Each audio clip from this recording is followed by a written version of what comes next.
Hello everyone, स्वागत है आपका हमारे यूट्यूब चैनल देवभूमि स्टडी जंक्शन में। तो अपने इस चैनल पे हम पीएस नेगी की उत्तराखंड सीरीज बुक को कवर कर रहे हैं, जिसमें हम चंद्रवंशी तक इसको कंप्लीट कर चुके हैं। और आज की वीडियो में हम देखेंगे उत्तराखंड में गोरखा शासन। तो उत्तराखंड में गोरखा शासन कुमाऊं में कब स्थापित हुआ और गढ़वाल में कब स्थापित हुआ, उसके बारे में हम डिटेल से देखेंगे। तो इसमें हम फर्स्ट में देखते हैं नेपाल साम्राज्य की स्थापना से। तो 18वीं सदी में नेपाल छोटी छोटी 24 रियायतों में विभक्त था, जिन्हें चौबीसी कहा जाता था। तो जो उस टाइम पे जो नेपाल था वो 24 रियासतें थी वहाँ पे, तो इस कारण से चौबीसी भी कहा जाता था। नेपाल में नेवार जाति का निवास था, जिनके नाम पर नेपाल का नामकरण हुआ है, ऐसा माना जाता है। तो और साथ ही पृथ्वी नारायण के पुत्र प्रताप शाह ने 1775 से 1778 ईस्वी में यहाँ पे राज भी किया था। तो 1778 ईस्वी में प्रताप शाह का अल्पवयस्क पुत्र रणबहादुर शाह शासक बना, जिसकी संरक्षिका रानी इंद्रलक्ष्मी थी।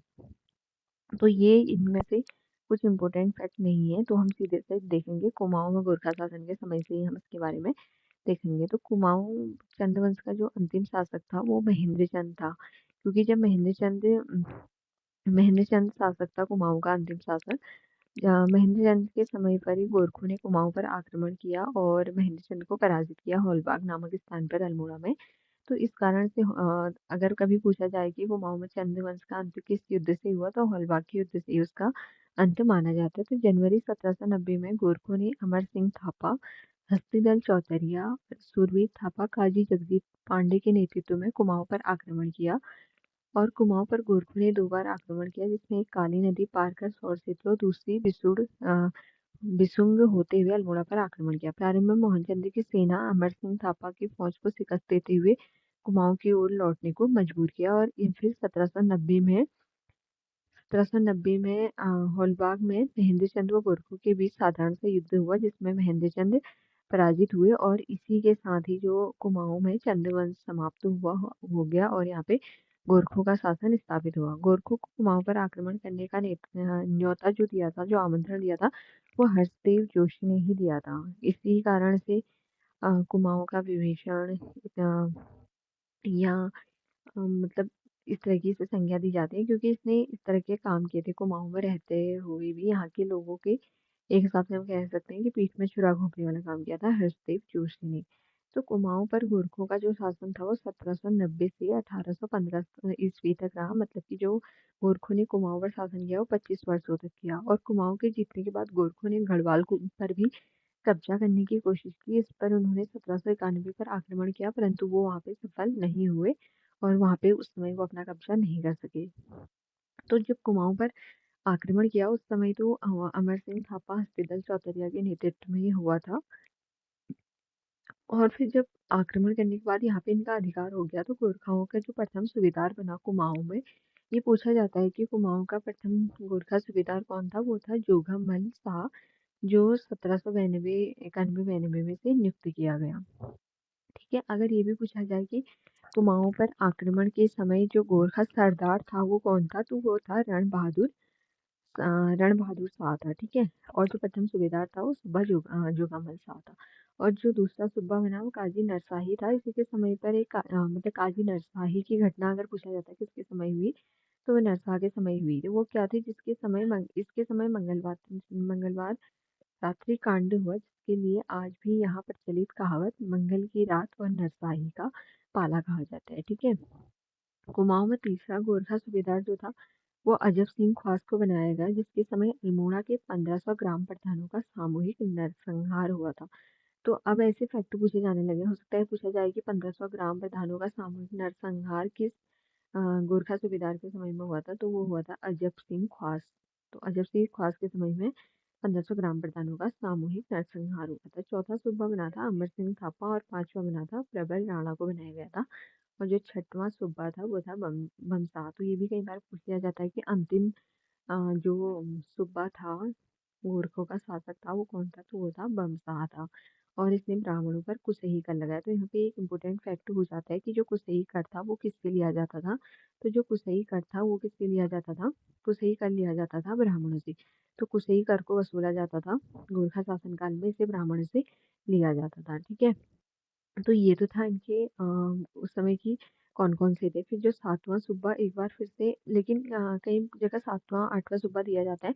यहाँ पे तो बने थे, लेकिन जब गढ़वाल में भी इनका शासन हुआ और दोबारा से जो बमसाह था वो बना था, तो इसलिए यहाँ पे कंफ्यूज नहीं करना था कि है कि बमसाह के बाद कोई सूबा नहीं बना। बमसाह के बाद बना, लेकिन अंत में बमसाह ही बना था। तो इसलिए अगर ये माना पूछा जाता है कि गोरखाओं का अंतिम सूबा कौन था, तो वो बमसाह ही था। सातवां सूबा एक बार फिर से अजम सिंह खास को बनाया गया, जिसका कथन था कि ब्राह्मणों के पैर पूजे जाते हैं, सिर नहीं इसलिए पूजा सिर पर रखो। तो मतलब कि कहीं ना कहीं ये ब्राह्मणों को भी इनका कहना था कि उनके पैर पूजे जाते हैं, इसलिए उन्हें भी ये काम पर देना चाहते थे, या एक तरह से उन पे भी कर को थोपते थे। आठवां सूबा धौकल सिंह बसनियात बने और 1802 में धौकल सिंह की जगह सेनापति रुद्रवीर शाह को सूबा बनाया गया, जिसने टनकन नामक एक नया कर लगाया था। और फिर 1803 ईस्वी में कुमाऊं का सूबा काजी गजशेखर पांडे को बनाया गया था। 1806 ईस्वी में सूबेदार ऋतुराज थापा को किसी कारण दोषी ठहराने के बाद डोटी में फांसी दी गई, जिसके बाद चौतरिया बड़ा बमशाह को सूबेदार बनाया गया और ये 1815 तक सूबा रहा। इसी कारण बमशाह को अंतिम सूबा कहा जाता है। 1815 में कुमाऊं का सूबेदार फ्रेजर साहब बहादुर थे, क्योंकि इस समय गोरखा शासन से जो था कुमाऊं मुक्त हुआ था। तो उस समय कौन था कुमाऊं सूबेदार, हो सकता है पूछा जाए तो कौन था, फ्रेजर साहब बहादुर था। जोगामल्ल शाह का बंदोबस्त। तो सूबा जोगामल कुमाऊं का प्रथम गोरखा सूबेदार, मतलब गोरखा सूबा था। तो जोगामल शाह ने कुमाऊं में पहला भूमि बंदोबस्त करवाया और प्रत्येक बालिग व्यक्ति से 1 रुपये मांगा राज कर पोल टैक्स लिया था। अगर ये पूछा जाता है कि मांगा राज कर क्या था, तो ये प्रत्येक व्यक्ति से लिया जाता था, जो कितना था, 1 रुपया था। जोगामल शाह ने कुमाऊं में 20 नाली जमीन पर 1 रुपया टैक्स से निर्धारित किया, जिसे बीसी नाम से जाना जाता था। जोगामल ने दफ्तर के खर्चे के लिए प्रत्येक गांव पर सुवांग दस्तूर नामक राजकर लगाया एवं घुरई पिछई नाम से 2 रुपये सालाना फीस पर मवासी ठहराई गई। अब ये तो था, यहाँ हमने पढ़ा कि कुमाऊं में गोरखा शासन के बारे में। अब हम पढ़ेंगे गढ़वाल में गोरखा शासन। तो इससे पहले हम देख लेते हैं कुमाऊं में 1790 में गोरखा शासन स्थापित हुआ और ये रहा 1815 तक, मतलब कि 25 वर्षों तक गोरखाओं ने कुमाऊं पर शासन किया। अब हम बात करते हैं गढ़वाल की में। तो गोरखों ने 1791 में लंगूरगढ़ के किले पर घेरा डाला और 1792 में लंगूरगढ़ की संधि के तहत प्रद्युम्न शाह ने कुछ राशि नेपाल में, तो मतलब कि लंगूरगढ़ का युद्ध जो हुआ 1791 में हुआ और इसमें फिर संधि हुई थी 1792 में। प्रद्युम्न शाह ने जो नेपाली थे उन्हें कुछ राशि दे दी थी, जिसके वजह से इनका समझौता हो गया था। उत्तराखंड में जो गोरखा शासन था इसे गोरख्याली के नाम से जाना जाता है। और फिर 1803 में अमर सिंह थापा व हस्तीदल चौतरिया के नेतृत्व में गोरखों ने आपदाग्रस्त गढ़वाल पर आक्रमण कर दिया, क्योंकि जब इन्होंने 1791-92 में प्रयास किया था, ये सफल नहीं हुए थे। लेकिन जब 1803 में गढ़वाल में भयंकर आपदा आई हुई थी और इसमें इन्होंने मौके का फायदा उठाकर वहां पे आक्रमण कर दिया। लंडौर रियासत की गुर्जर शासक राय दयाल की सहायता से प्रद्युम्न शाह ने 12,000 सैनिकों की सेना के साथ 14 मई 1804 ईस्वी के खुड़बुड़ा के युद्ध में भाग लिया, जिसमें वो शहीद हो गए। तो जो प्रद्युम्न शाह था, ये था, इन्होंने देहरादून में खुड़बुड़ा के युद्ध में भाग लिया, जो कब हुआ पूछा जा सकता है कई बार।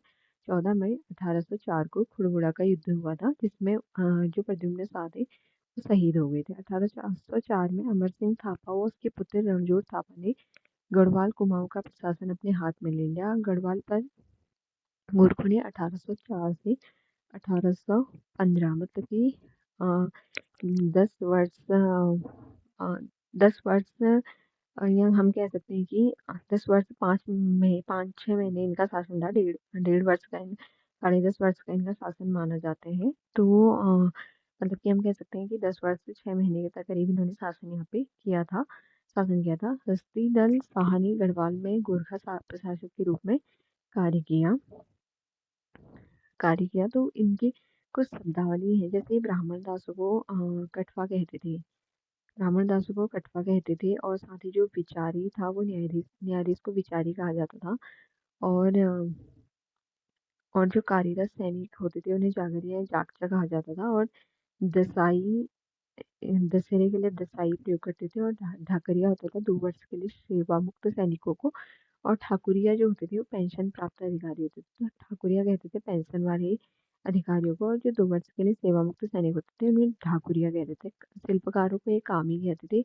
और नाई नौ हो गए। और सुनवार सुनार को कहते थे। ठीक है। अब हम इनके कुछ इनसे रिलेटेड और कुछ जो शब्दावली है उनके बारे में भी हम देख लेते हैं।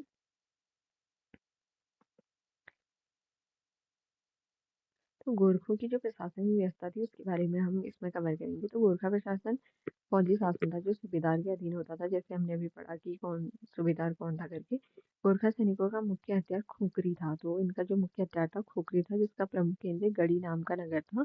खुखरियाँ बनाकर गोरखा सैनिकों को नेवार जाति के लोहार देते थे। गोरखों ने गढ़वालों कुमाऊं में घरों के छतों पर महिलाओं की चढ़ने पर पाबंदी लगाई दी थी। और गोरखा शासन में जो न्यायाधीश था उसे हमने अभी पढ़ा कि उसे विचार्य कहा जाता था। यही सारे निर्णय करता था। ठीक है। गोरखा शासन में न्याय सुनाने से पहले वाद प्रतिवाद से महाभारत या हरिवंश की कसम का कराई जाती थी। कई बार ये क्वेश्चन आया है कि हरिवंश की पोथी या हरिवंश की जो कसम थी वो किससे संबंधित थी। तो ये न्याय प्रणाली है गोरखों की। सच और झूठ का पता करने के लिए दिव्य नामक अग्नि परीक्षा कराई जाती थी, जो उसमें 3 तरह की थी इनकी प्रणाली। एक था गोलादीप, दूसरा था कढ़ाई दीप और तीसरा था तराजू दीप। तो गोलादीप में क्या करते थे, लोहे का गर्म डंडा हाथ में रखकर कुछ दूरी तक चलना होता था। और जो नियत दूरी तय नहीं कर पाता था उसे दोषी समझा जाता था। और कढ़ाई दीप में खौलती कढ़ाई में उबलते तेल में दोषी को हाथ डालना था। अगर हाथ जलने की स्थिति में उसे दोषी ठहराया जाता था। तो एक हिसाब से हम कह सकते थे जो गोरखा को क्रूर कहा जाता था वो वाकई में क्रूर थे, क्योंकि ये जो उनकी न्याय प्रणाली थी एकदम भी मतलब ऐसी थी कि जो मतलब एक व्यक्ति को जिसे वो दोषी मान लेते थे वही दोषी होता था। क्योंकि सीधी सी बात है, अगर हम जलती हुई कढ़ाई में किसी का हाथ डालेंगे तो वो जलेगा ही। तो कहीं ना कहीं एक तरह से अत्याचारी शासन था गोरखों का। तो तराजू द्वीप में भी ये होता था कि अपराधी को तराजू में पत्थरों से तोला जाता था, जिन्हें शाम के समय अलग स्थान में रख जाता था। और दूसरे दिन उसी व्यक्ति को पुनः तोलने पर यदि उस व्यक्ति का वजन ज्यादा हो जाए तो निर्दोष है, और हल्का हो तो दोषी माना जाता था। मतलब कि इस तरह की इनकी प्रथाएं थी, 3 तरह की, जिसमें गोलादीप, कढ़ाई दीप और तराजू दीप के नाम से इसे जाना जाता है। ठीक है। तो इसके कुछ और हम देखते हैं, फिर उसके बाद हम लास्ट में गोरखा शासन के कर के बारे में भी देखेंगे। ठीक है। तो गोरखा शासन में समाज एवं स्थापित के बारे में क्या है। गोरखा लोग गाय व ब्राह्मणों को बहुत मानते थे, लेकिन कुछ ही ब्राह्मण को मानते थे, जिनमें प्रमुख पांडे उपाध्याय थे, क्योंकि ये सारे ब्राह्मणों को उतना महत्व नहीं देते थे। गोरखा सुअर का मांस वो मदिरा पीरी था। राई, गरुड़, लिंबू, थांपा, गुरंग जाति गोरखा समाज के अंग थे। गरुड़ जाति के गोरखे मोष्टा को अपना इष्ट देवता मानते थे। और गोरखों की जो राजभाषा थी वो गोरखाली थी। और समाचार साहित्य नेवारी भाषा में मिलता है। एवं खसपुरी भाषा भी उनके द्वारा बोली जाती है। जैसे दशहरा त्योहार का भी हमने पहले भी पढ़ा कि दसाई के रूप में मना देते हैं। और यह शक्ति देवी का त्योहार है और इसमें ये हथियारों की पूजा करते थे। ठीक है। गोरखों ने केदारनाथ, बद्रीनाथ व जागेश्वर आदि जगहों की तीर्थ यात्रियों के लिए सदाव्रत लगवाए थे। देहरादून के गुरु रामराय के महंत हरसेवक को सदाव्रत के लिए चुना गया था। और चंपावत के बालेश्वर मंदिर का जीर्णोद्धार 1796 में सूबेदार महावीर थापा ने कराया था। तो 1797 में रण बहादुर शाह की पत्नी कांति देवी ने सतौली परगनों के कुछ गांवों को केदारनाथ मंदिर में सदावर्ती चलाने के लिए दान दिया था। तो रण बहादुर शाह ने कोटली परगने के गांवों को बद्रीनाथ यात्रियों के सदावर्ती चलाने के लिए दान में दिया था। और जयपन ने 1808 से 1811 ईस्वी तक गढ़वाल का संरक्षण किया था। तो गोरखा शासन के कुछ इम्पोर्टेंट कर हैं, कई बार एग्जाम्स में पूछे जाते हैं, उन्हें हम कवर कर लेते हैं। तो गोरखाओं ने चंद्र द्वारा जो 36 रकम और 32 कलम कुछ पुराने कर थे, कुछ करों को बहाल रखा और कुछ करों को तात्कालिक कारणों में ध्यान में रखकर नए कर लगाए। और इन्होंने मतलब कि अगर ये पूछा जाता है कि 36 रकम और 32 कलम वाले करों को किसने समाप्त किया, तो उसका सर भी श्रेय भी गोरखाओं को ही जाता था, क्योंकि उन्होंने उन्हें समाप्त करके कुछ नए कर जोड़ दिए थे। गोरखाओं ने ब्राह्मणों पर कुसई कर लगाया। तो कुसई नामक कर किसने लगाया।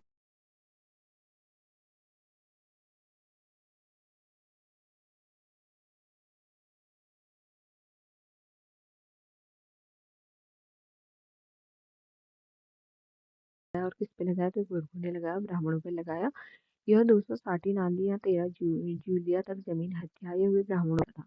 तो पुंगाड़ी ये भेंट कर शादी विवाह के समय लिया जाता है। और मांगा कर अभी हमने पहले भी पढ़ा, युद्ध के समय वसूला जाता था। और 1 रुपया लिया जाता था हर व्यक्ति से। टाट तानकर ये बुनकरों से लिया जाता था। तिमारी कर जो होता था सैनिकों को देय वेतन होता था, जिसके तहत फौजदार को 4 आना और सूबेदार को 2 आना देने पड़ते थे। और जो सलामी कर होता है एक प्रकार का नजराना होता है। निसारी कर जो था शिल्पकारों और जागरिया ब्राह्मणों से लिया जाता था। और जो मौकर था ये प्रति परिवार पर लगता था, और ये प्रति परिवार पर लगने वाला इसमें 2 रुपया लिया जाता था। और ये चंदे राजाओं ने भी लगाया था। इस कर को उस वहाँ पे खरई पिछई कहा जाता था, और यही गोरखा में से मौकर कह दिया गया। डिफरेंस इतना ही है। शायर जो कर था वो सीमाओं चुन के कर था, और मरुकर पुत्रहीन व्यक्ति से लिया जाता था। और घी कर है दुधारू पशुओं से लिया जाता था। और जो रहता कर था गाँव छोड़कर जो लोग हुए भागे हुए लोगों पर लगता था रहता कर। बहता कर छिपाई संपत्ति वालों पर लगता था। तो इसमें जो मोस्टली इम्पोर्टेंट है, जो बार-बार एग्ज़ाम में पूछे जाते हैं, पुंगाड़ी कर है, कुसही कर है और टाट कर है, सलामी कर है, जो बार-बार पूछे जाते हैं, और निज़ारी कर है। लेकिन ये है कि हमें एक-एक बार सारे देख लेने हैं, क्योंकि एग्ज़ाम आयोग का कोई भरोसा नहीं है कि वो कहीं से कुछ भी पूछ सकता है, तो एक-एक बार हमें सभी देख लेने हैं। और जो सोलिया फागुन है वो गोरखा उत्सव उन पर खर्च हो जाता, मतलब ये लिया जाता था लोगों से। दुनिया कर मेवाती और हेडी भाबर में पहाड़ी पशु चारकों द्वारा वसूला जाता था। राज कर्मचारियों से लगान की जानकारी लेने के लिए जान या शून्य कर देना पड़ता था। पगड़ी कर जमीन या जायदाद हस्तांतरण के लिए मुफ्त देना पड़ता था। अधीन दफ्तरी यह कर राजस्व कर्मचारियों के वेतन के लिए खर्च जमींदारों से लिया जाता था।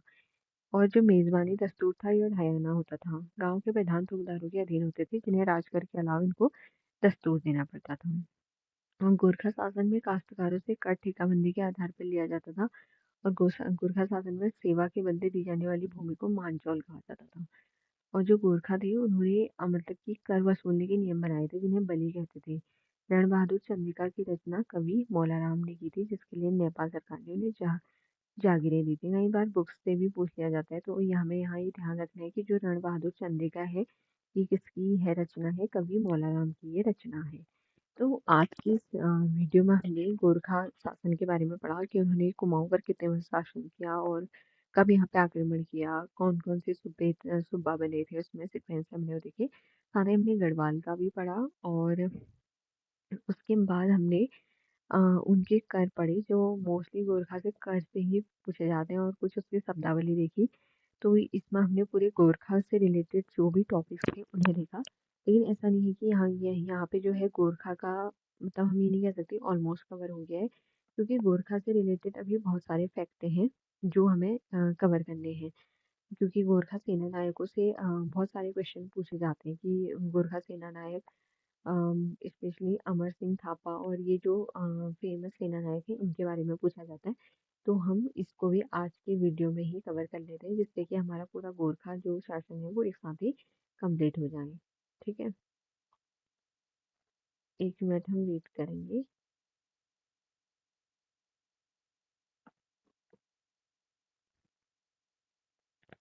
ओके, तो हमने इसमें देखा शासन के बारे में देखा। तो अभी कुछ इसमें एरर आ रहा है सिस्टम में, तो हम इससे आगे इसको कल कंटिन्यू करेंगे, जिसमें हम गोरखा शासन को पूरा कंप्लीट करेंगे। आई होप आपको आज की वीडियो पसंद आई होगी। अगर वीडियो पसंद आई तो वीडियो को लाइक करें और कमेंट ज़रूर करें कि आपको वीडियो कैसी लगी। और साथ ही हमारे चैनल को सब्सक्राइब ज़रूर करें। मिलते हैं जल्दी ही नेक्स्ट वीडियो के साथ। Thank you.